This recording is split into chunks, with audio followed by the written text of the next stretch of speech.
Ladies and gentlemen, we stand at a crossroads, not a mere turning point in markets, but a potential inflection in the arc of global order.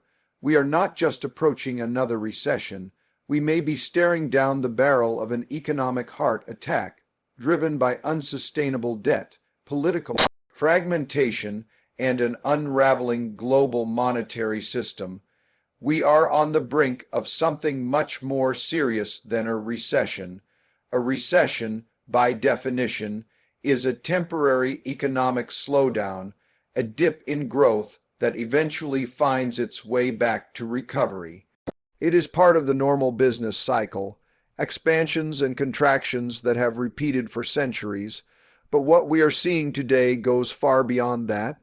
It is not just a cyclical downturn, but the unraveling of a larger system, a convergence of forces that threaten the very foundations of economic and political stability. To think of this moment as just another recession is to underestimate the magnitude of what is unfolding. The first warning sign lies in the debt structure. For decades, governments, corporations, and households have been living beyond their means, borrowing at unsustainable levels. A recession can usually be managed by lowering interest rates or injecting liquidity, but when the debt burden itself is too heavy, those traditional tools stop working. The financial arteries become clogged. Instead of a temporary slowdown, we face the risk of systemic failure, an economic heart attack. Debt levels are now so high and interest obligations so large that it is becoming increasingly difficult to finance them without creating even more instability. In past cycles, recessions cleared out excesses and paved the way for new growth. This time, the excesses are too large and the system too fragile for such a clean reset. At the same time, monetary systems are under extraordinary pressure. The global economy has long relied on trust in major reserve currencies, particularly the US dollar, to facilitate trade and financial stability. But as debt spirals and political divisions deepen, that trust is eroding. Countries are beginning to question whether the institutions and currencies they have depended upon will continue to serve as reliable anchors. When confidence in money begins to falter, the consequences are far more serious than a cyclical downturn. It means the very medium of exchange, the oxygen of the economy, is at risk of becoming unstable. That is not a recession. That is a potential collapse of the rules we have built our global economy upon. The political landscape adds another dangerous dimension. In a normal recession, political systems typically come together to provide stimulus, restore confidence, and support recovery. But today, polarization is at historic levels. Nations are not uniting around solutions. They are fracturing internally and externally. Within countries, wealth gaps, cultural divides, and mistrust in institutions are fueling conflict and weakening the ability to govern effectively. Across borders, protectionist policies, tariffs, and nationalist agendas are breaking down the cooperative frameworks that once provided stability. When recessions occur in such an environment, they do not simply hurt growth. They risk sparking political crises, social unrest, and the unraveling of alliances. History shows us this is exactly what happened in the 1930s, when economic downturns combined with political fragmentation to create global upheaval. This convergence of debt, monetary fragility, and political dysfunction makes the present moment different from past recessions. It is not just that economies are slowing down. It is that the mechanisms we have relied on to manage slowdowns are themselves under strain. Printing more money to stimulate demand risks further weakening currencies and fueling inflation. Running larger deficits to support recovery risks triggering debt crises. Attempting to solve global problems with fragmented national policies only accelerates division. The safety nets are tearing at the very moment they are needed most. What makes this even more dangerous is that most people still frame the problem as if it were an ordinary recession. They talk about when the recovery will come, when the cycle will turn, as though this were simply another valley before the next peak. That mindset blinds us to the reality of what is happening. This is not a valley on the same path. It is the edge of a cliff, and if we do not recognize it as such, we risk stepping over without realizing what lies below. It is important to understand that systems break when pressures accumulate beyond what they were designed to withstand. Just as a bridge collapses when too much weight is placed upon it, so too can economies collapse when debt, political dysfunction, and monetary weakness pile up simultaneously. That is where we are today, not in the middle of a normal contraction, but in a moment where the very structure of the system is being tested. If it gives way, the consequences will be felt not just in markets, but in societies, governments, and the everyday lives of people across the globe. Calling this merely a recession is comforting, but it is misleading. The reality is harsher. The conditions we face now resemble historical moments of major transition, when existing orders broke down and new ones had to be built. Those transitions were rarely smooth and often came with enormous costs. Recognizing this truth is not about spreading fear. It is about preparing ourselves to confront the seriousness of the challenges ahead. To dismiss what is happening as another temporary dip would be a grave mistake. The signals are clear. This is something much more serious, and how we respond to it will determine not just the next phase of the economy, but the future of the world order itself. The unsustainable accumulation of debt is setting us up for an economic heart attack within 3 years. Debt, in moderation, can be a useful tool. It allows governments to fund infrastructure, businesses to invest in growth, and households to buy homes and improve their standard of living. But when debt grows faster than the income needed to service it, it becomes a trap. That is precisely the situation we face now. Around the world, but particularly in the United States, borrowing has reached levels that can no longer be justified by the pace of economic growth or productivity. The bills are coming due and the math does not work. In past decades, rising debt could be managed through lower interest rates and a steady stream of foreign capital eager to finance U.S. deficits. Those days are fading. Interest rates are no longer near zero. They are higher, and the cost of rolling over existing debt is exploding. Each year, more tax revenue is going toward interest payments rather than productive investments in the economy. The share of government budgets consumed by debt service is rising at a pace that is unsustainable.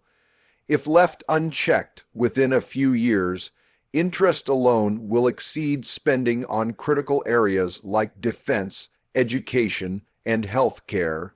That is what makes this moment so dangerous. The burden is compounding faster than growth can keep up. The metaphor of an economic heart attack is not just a figure of speech. It is an accurate description of what happens when too much pressure builds in the system. Just as arteries clogged with plaque suddenly stop the flow of blood, economies overloaded with debt suddenly lose their ability to circulate capital. Credit markets seize up, confidence vanishes, and the entire financial system can grind to a halt. History has shown this pattern repeatedly. From the Latin American debt crisis of the 1980s to the Eurozone crisis a decade ago, countries that accumulated more obligations than they could service eventually hit a breaking point.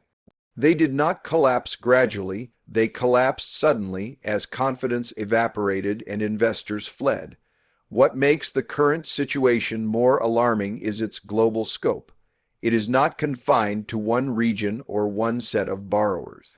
The United States, Europe, China, and emerging markets alike are carrying unprecedented levels of leverage, and in the U.S., deficits are running at levels historically reserved for wartime or deep recessions, even while the economy is nominally growing. That means there is little buffer left for emergencies. When the next downturn inevitably comes, the starting point will already be dangerously weak. Foreign investors, once reliable buyers of U.S. treasuries, are showing hesitation. Countries like China and Japan, historically large holders of American debt, are scaling back their purchases. At the same time, domestic demand for government bonds cannot keep pace with the supply needed to cover ever-growing deficits. That imbalance creates the risk of a vicious cycle. To attract buyers, yields rise. As yields rise, the cost of servicing debt grows, which further expands deficits. To cover those deficits, more bonds must be issued, pushing yields even higher. At some point, the cycle becomes self-reinforcing and unmanageable. The consequences of such a cycle are not abstract. They affect everyday lives. If confidence in government debt falters, borrowing costs rise across the entire economy. Mortgages, car loans, business credit. Currencies weaken, leading to inflation and a decline in living standards. Governments, faced with ballooning interest costs, are forced to cut essential services or raise taxes, sparking political and social unrest. What begins as a technical financial problem quickly becomes a societal crisis. Some believe that printing more money can resolve the issue, as it has in past crises. But printing money on top of record deficits only creates new problems. It risks devaluing the currency and unleashing inflation, eroding the very foundation of trust in money itself. Others suggest that economic growth will eventually catch up, but growth is constrained by aging populations, slowing productivity, and global competition. Hoping for growth to solve the problem is not a strategy, it is wishful thinking. The warning signs are clear. Within 3 years, the accumulation of debt will reach a tipping point. That does not mean the system collapses on a specific day or month, but it does mean the risks will compound to a level where crisis is far more likely than stability. Like a patient ignoring chest pains until a heart attack strikes, ignoring the debt problem is not an option. The choice is whether to make difficult adjustments now, cutting deficits, reforming spending, and stabilizing fiscal policy, or to wait until the crisis forces adjustments in the most painful way possible. We are standing in front of a narrowing window of opportunity. The time to act is not in the middle of the heart attack, but before it occurs. If we recognize the danger and take disciplined steps, the system can be stabilized. If we do not, then history will repeat itself, and the coming years will deliver a shock that will not look like a routine recession, but like a fundamental breakdown of economic health. Political and social fragmentation today echoes the conditions of the 1930s, when democracies faltered and the world drifted into turmoil. To understand why this comparison is so serious, it is important to recognize the underlying forces at work. Economic challenges do not exist in isolation. They interact with society's divisions, amplify political tensions, and create fertile ground for conflict. When those pressures reach a breaking point, the stability of nations is threatened, and history shows us that democracies are particularly vulnerable under such strain. The 1930s were defined not only by the Great Depression, but also by the inability of political systems to respond effectively. Economic collapse led to mass unemployment, collapsing trust in institutions, and a deep sense of unfairness. This provided the breeding ground for populist leaders, extreme ideologies, and rising authoritarianism. Democracies that had once seemed resilient suddenly fractured, unable to reconcile the demands of a struggling population with the limits of government resources. That period teaches us a sobering lesson. When social divisions and economic weakness collide, the center cannot hold. We see the same forces at play now. Inequality has widened to historic levels, creating resentment between those who have benefited from globalization, technology, and financial assets, and those who feel left behind. The wealth gap is no longer a statistic. It is visible in everyday life, fueling anger, distrust, and polarization. People no longer see their governments as fair arbiters of opportunity. Instead, many believe the system is rigged against them. When this perception takes root, democracy itself comes under strain because trust in its institutions is the foundation that keeps it alive. At the same time, values are diverging more sharply than in previous decades. Cultural and ideological divisions are hardening into rigid camps where compromise becomes impossible.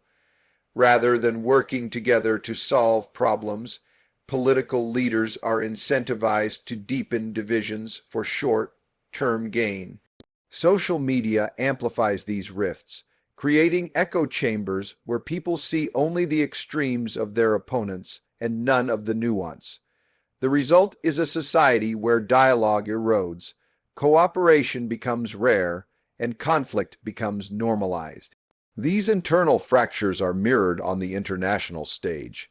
Just as the 1930s were marked by rising protectionism, currency wars, and the erosion of international cooperation, today's world is seeing similar patterns. Trade disputes, tariffs, and economic nationalism are weakening the global system that once enabled growth and stability. Trust between nations is fading, alliances are strained, and new blocs are forming in opposition to each other. When nations stop cooperating, global problems, whether economic, environmental, or security-related, become harder to solve, increasing the risk of confrontation. The parallels are not meant to suggest that history repeats in exactly the same way. But it does rhyme. In the 1930s, the breakdown of cooperation and the rise of authoritarian alternatives led to catastrophic consequences. Democracies struggled to respond to crises because their divisions prevented unified action. Today, we see similar dysfunction. Instead of addressing unsustainable debt, wealth gaps, or declining trust, political systems are paralyzed. Short-term battles consume attention while long-term structural challenges remain unaddressed. The longer these issues are ignored, the greater the chance that democratic systems will lose credibility and effectiveness. One of the most dangerous outcomes of fragmentation is the potential for violence, whether in the form of civil unrest within nations or conflict between them. When people feel the system does not represent them, protests grow, and when those protests are not resolved constructively, they can escalate. Already, societies are experiencing rising demonstrations, strikes, and unrest. If economic conditions worsen, these tensions will only intensify. And when nations feel cornered by internal divisions, they sometimes look outward for unifying causes, escalating international disputes in ways that spiral out of control. The lesson from history is clear. Democracies do not collapse suddenly. They erode gradually through polarization, inequality, and loss of trust until a crisis exposes their weakness. At that point, people become vulnerable to leaders who promise order and stability. even if it means sacrificing democratic principles. The 1930s demonstrated how quickly this shift can occur, and today the warning signs are flashing again. Recognizing these patterns is the first step toward preventing a repeat. Fragmentation does not have to end in collapse, but it requires deliberate effort to rebuild trust, strengthen institutions, and find common ground. That means addressing inequality in real, tangible ways. It means reforming systems so people feel represented, not abandoned. It means leaders must prioritize unity over division, even when the political incentives push in the opposite direction. Most importantly, it requires a commitment from citizens themselves to resist the pull of extremes and demand accountability without dismantling the democratic frameworks that protect them. We are living in a moment that feels eerily familiar to the past. If the warning signs are ignored, the outcome could echo the tragic failures of the 1930s.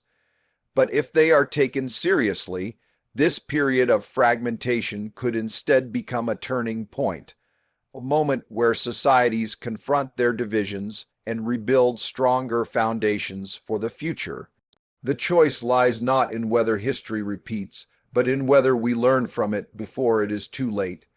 The international order is fraying under protectionism and tariffs, and the consequences of this unraveling extend far beyond economics. For nearly 8 decades, global trade and financial cooperation have been the backbone of stability and growth. After the devastation of the Second World War, nations recognized that isolation and economic warfare had only fueled conflict. Institutions and agreements were built to promote openness, reduce trade barriers, and create a shared framework for prosperity. That system, while imperfect, lifted billions out of poverty and allowed economies to expand at unprecedented rates. Today, that framework is being dismantled piece by piece as nations turn inward and weaponize trade for political gain. Tariffs are not a new tool. They have been used for centuries by governments seeking to protect domestic industries. But the scale and intensity of recent trade conflicts are different. When one nation imposes tariffs, others retaliate, creating a cycle of escalation. What begins as a narrow policy to shield a sector of the economy quickly spirals into a broader confrontation that affects global supply chains, investment flows, and consumer costs.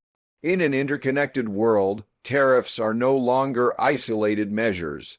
They reverberate across continents, disrupting businesses and raising prices for households everywhere. The deeper issue is not the tariffs themselves, but what they represent, the breakdown of trust in the global system. For decades, countries operated under a shared understanding that free trade, while not always perfectly fair, was mutually beneficial. Disputes were settled through negotiation and compromise, often within multilateral institutions designed for that purpose. Today, that trust is eroding. Nations increasingly view trade as a zero, some game where one side's gain is another side's loss. As a result, cooperation is giving way to confrontation, and the spirit of collective benefit is being replaced by suspicion and self-interest. This erosion of the international order has several dangerous consequences. First, it undermines the role of reserve currencies, particularly the U.S. dollar, which has long served as the anchor of global trade and finance. If nations feel that the system is being manipulated for political leverage, they begin seeking alternatives. That weakens the stability of financial markets and makes it harder for countries to borrow, invest, and transact with confidence. Second, it destabilizes supply chains that have taken decades to build. Companies that once relied on predictable trade routes and open markets now face uncertainty. forcing them to raise costs, cut investment, or move production in disruptive ways. Third, it raises the risk of outright conflict. Economic disputes can easily spill into geopolitical ones, as history has repeatedly shown. The parallels with the interwar years are striking. In the 1930s, a wave of protectionism symbolized by the Smoot-Hawley Tariff Act deepened the Great Depression and fractured the global economy. Nations turned inward, erecting barriers that strangled trade and worsened unemployment. Instead of pulling together to confront the crisis, they pulled apart, setting the stage for political extremism and war. Today, while circumstances differ, the dynamics are alarmingly similar. The instinct to protect domestic industries at any cost is understandable, but when carried out on a global scale, it risks collapsing the very system that sustains prosperity. Another dimension of this fraying order is the competition for technological and strategic dominance. Tariffs are no longer limited to steel, agriculture, or manufacturing. They now extend to semiconductors, artificial intelligence, and green technologies, the very sectors that will define the future of power. Nations are using trade policy as a weapon in their broader struggle for geopolitical influence. This further reduces the likelihood of cooperation, because the disputes are not just about economics, but about security and ideology. Once trade becomes entangled with national defense, compromise becomes far harder to achieve. The most concerning aspect of this unraveling is its self-reinforcing nature. Protectionism weakens global growth, which in turn fuels political discontent. That discontent creates pressure for even more protectionist policies, feeding a vicious cycle. Citizens, feeling the strain of higher costs and fewer opportunities, demand quick fixes. Politicians, seeking to satisfy them, resort to measures that may provide short-term relief but deepen long-term instability. Step by step, the foundations of international cooperation are eroded, leaving the world less stable, less prosperous, and more vulnerable to crises. Yet this trajectory is not inevitable. The fraying of the international order is a choice made by leaders, often in response to domestic pressures. It can also be reversed if there is the will to rebuild trust and renew commitment to cooperation. That requires acknowledging the legitimate grievances that fuel protectionism, such as job losses, unfair practices, and uneven benefits from globalization, while addressing them in ways that strengthen rather than dismantle the system. It means reforming institutions to be more inclusive and responsive, rather than abandoning them altogether. It means recognizing that while nations compete, they are also interdependent, and that the costs of fragmentation ultimately outweigh the benefits of unilateral action. The path we are on, however, suggests that unless deliberate steps are taken, the world will continue sliding toward division. The lessons of history are clear. When international cooperation collapses, the result is not resilience but vulnerability. Protectionism may appear to safeguard economies in the short run, but in the long run, it hollows them out and destabilizes the world order. The true danger lies not in any single tariff or trade dispute, but in the cumulative effect of mistrust and fragmentation. That is the heart of the warning. The global system we depend on is fraying, and if it tears apart completely, the costs will be borne by everyone, everywhere. We must avoid reactive short-term politics and instead study history so we can act wisely and cooperatively. In moments of crisis, the natural impulse of leaders is to seek immediate fixes, policies that provide quick relief, calm markets, or win public approval in the near term. Yet history shows us that reactive measures, while sometimes politically convenient, often deepen long-term problems.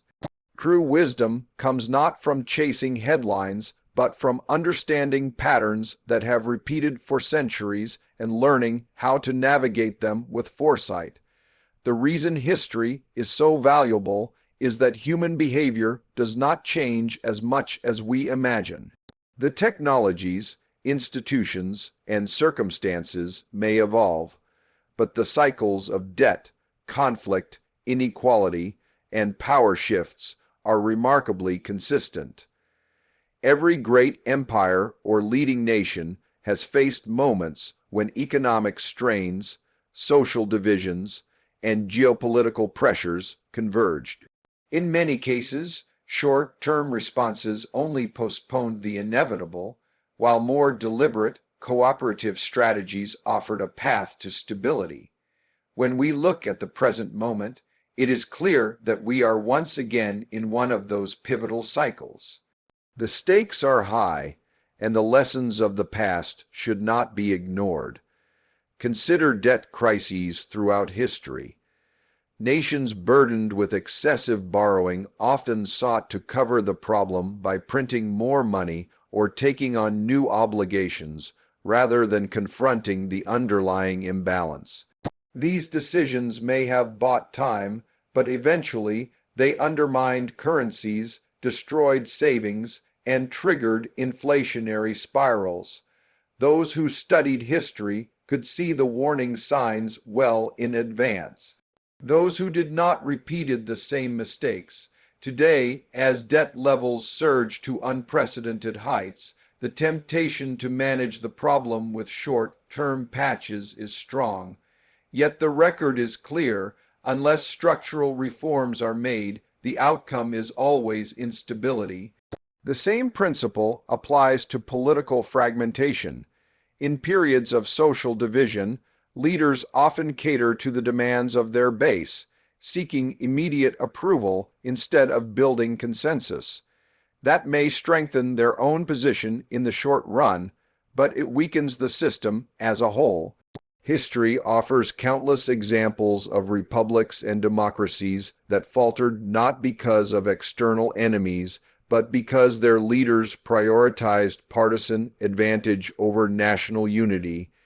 The 1930s demonstrated how fragile democracies can become when trust is lost and compromise vanishes. That lesson is highly relevant now, when polarization threatens the effectiveness of governance itself. Internationally, reactive short-term politics are equally dangerous. Trade wars, tariffs, and sanctions may serve immediate political goals, but they chip away at the foundations of cooperation that underpin global stability. History tells us that when nations retreat into protectionism and rivalry, the outcome is slower growth, weaker alliances, and greater conflict. The interwar years stand as a stark warning. Protectionist measures like the Smoot-Hawley tariffs did not rescue economies. They deepened the Great Depression and fractured global relations. Had leaders at the time studied the lessons of earlier collapses in trade, they might have acted differently. Today, we face the same choice: to repeat the errors of division or to recognize the long-term value of cooperation. Studying history is not about nostalgia or academic curiosity. It is a practical tool for decision-making. By looking at long-term cycles, we can see where we are, what forces are at play, and what options are available. History teaches humility, reminding us that great powers have risen and fallen, and that the same forces shaping their trajectories are shaping ours. It also teaches that cooperation, though difficult, has always been the most reliable path to sustainable progress. Short-term victories achieved through division rarely last. Long-term stability built on cooperation endures. Acting wisely and cooperatively means confronting uncomfortable truths. It means acknowledging that some sacrifices are necessary today to prevent greater pain tomorrow. It requires leaders to rise above immediate pressures and think in generational terms, just as architects of post-war institutions did when they built a framework that sustained decades of peace and growth. They studied the mistakes of the 1930s and deliberately chose a different path, one of multilateralism and shared prosperity. Their example shows us what is possible when wisdom prevails over short-sightedness. The challenge is that wisdom and cooperation do not come naturally in moments of stress.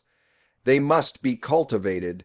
Societies must demand them from their leaders, and leaders must summon the courage to pursue them even when the incentives of politics push in the opposite direction. That is why studying history is so essential. It reminds us that the easy choices are rarely the right ones and that the cost of ignoring long-term lessons is far greater than the cost of addressing them now. We are at a point in time when reactive short-term politics could easily dominate the agenda. The pressures are immense, the temptations strong, but if we fall into that trap, we risk repeating the cycles of decline that history has documented so clearly. If instead we ground our actions in historical perspective, we have the chance to act wisely and cooperatively, steering not only through the current challenges, but toward a more stable and sustainable future. The difference between collapse and renewal will depend on which path we choose.